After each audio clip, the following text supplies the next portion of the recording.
Hi everyone! Another day, another condo tour naman po tayo ngayon. So ngayon, nandito po tayo sa Casara Urban Resort Residences located at Ugong, Pasig, near Tendencitas, Arcovia, SM Hypermarket at kagandahan pa is along C5.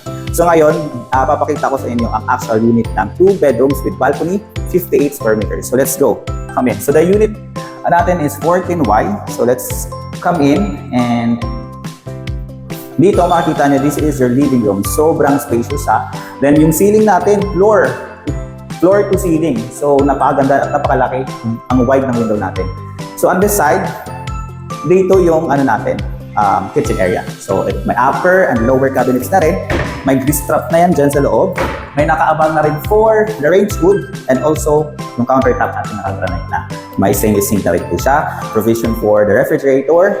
And at this side is your bathroom. So, yung bathroom natin, fully complete na yung fixtures yan. May lavatory, may bowl, may head shower, naka-tiles, fully painted white na rin yan. Ayan. Tapos may provision din po yan sa laundry, doon sa likod ng door lang ng bathroom natin. So ngayon, punta tayo muna sa master's bedroom. Tara, pasok po tayo. So this is your master's bedroom. And your kagandahan sa master's bedroom natin is may sariling bathroom. So ayan. And this is your balcony. So may balcony po siya. Ayan. So ngayon, dako naman tayo dun sa pangalawang bedroom. Tara dito. Dito lang sa kabila po. So makikita mo, sobrang wide at floor to ceiling yung window natin. Meron din tayong sariling balcony. So ayan. Ayan. So sobrang napakahangin, makikita mo dito yung yung amenities, basketball, court, may swimming pool dyan, may lap pool na, for adult and also for kiddie pool. Meron din tayong elevator dito, 3 elevator natin sa tower na to. May scenic elevator tayo, makikita nyo yung labas, ganun kaganda sa property na ito po.